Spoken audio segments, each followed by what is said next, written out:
Hi all, അസ്സലാമു അലൈക്കും. Welcome back to Silna's kitchen. ഇന്നത്തെ റെസിപ്പി നല്ല വെറൈറ്റി ആയിട്ടുള്ള ഒരു അടിപൊളി ഈവനിങ് സ്നാക്സിൻ്റെ റെസിപ്പിയാണ്. നല്ല സ്പോഞ്ചി ആയിട്ട് നല്ല സ്മൂത്ത് ആയിട്ട് ഇരിക്കുന്ന ഒരു കിടിലൻ ടേസ്റ്റി ആയിട്ടുള്ള ഒരു വെറൈറ്റി പലഹാരത്തിൻ്റെ റെസിപ്പിയാണിത്. എത്ര കഴിച്ചാലും മടുക്കാത്ത പലഹാരമാണ്. അപ്പോൾ ഇതെങ്ങനെയാണ് തയ്യാറാക്കിയെന്ന് അറിയാനായിട്ട് വീഡിയോ സ്കിപ്പ് ചെയ്യാതെ മുഴുവനായിട്ടൊന്ന് കണ്ടു നോക്കണേ.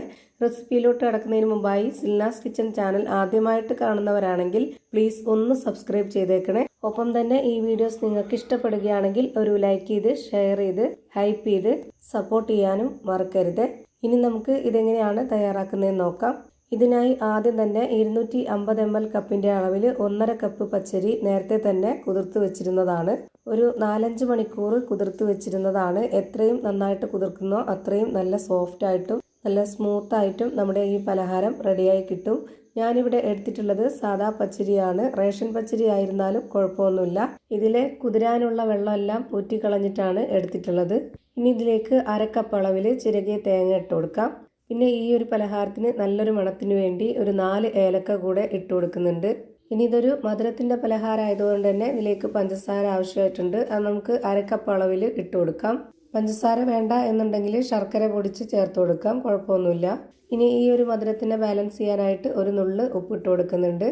ഈ പലഹാരം ഇനി നല്ല സോഫ്റ്റ് ആയിട്ടും സ്പോഞ്ച് ആയിട്ടൊക്കെ കിട്ടാൻ വേണ്ടിയിട്ട് ബേക്കിംഗ് പൗഡർ ഇട്ട് കൊടുക്കുന്നുണ്ട്.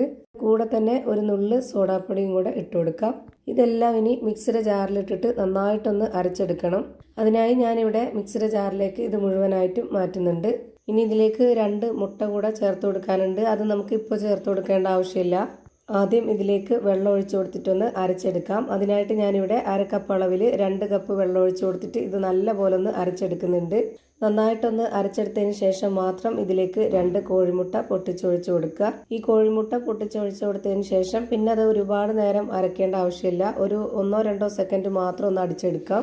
നമ്മളിത് തയ്യാറാക്കിയെടുക്കുന്ന രീതിക്ക് അനുസരിച്ച് ഈ മുട്ട നേരത്തെ തന്നെ പച്ചരിയുടെ കൂടെ അരച്ചെടുക്കുമ്പോഴത്തേക്ക് ഇത് ഒരുപാട് നമ്മൾ എണ്ണയിലൊക്കെ ഒഴിക്കുമ്പോൾ പതയായിട്ട് അങ്ങ് പൊങ്ങി വരും ഈ മാവ്. അപ്പോൾ അങ്ങനെ ഒരുപാട് പൊങ്ങി വരാതിരിക്കാൻ വേണ്ടിയിട്ടാണ് ഇത് ലാസ്റ്റായിട്ട് പച്ചരി അരച്ചതിന് ശേഷം മാത്രം ഇത് അരച്ചെടുക്കുന്നത്.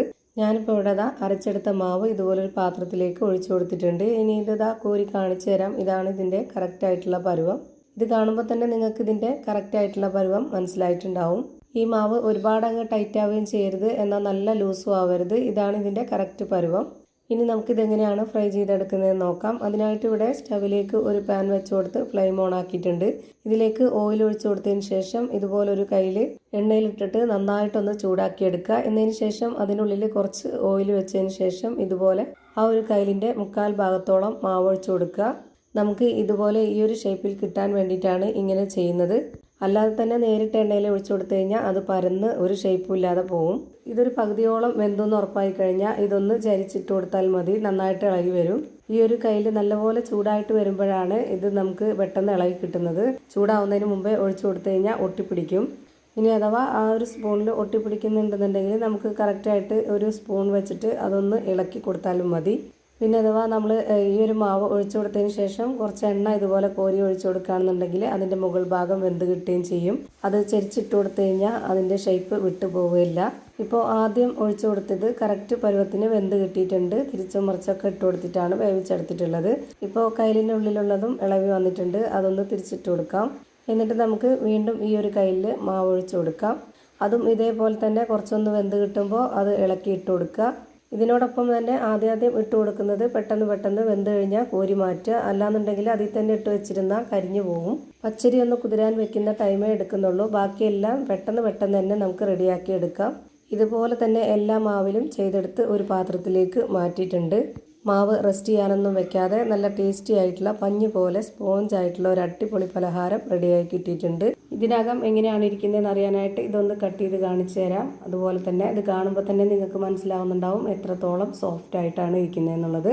അപ്പോൾ ഇത്രയേ ഉള്ളൂ ഇന്നത്തെ വീഡിയോ ഇഷ്ടമായാൽ ലൈക്ക് ചെയ്യാനും കമൻറ്റ് ചെയ്യാനും ഷെയർ ചെയ്യാനും മറക്കരുത്.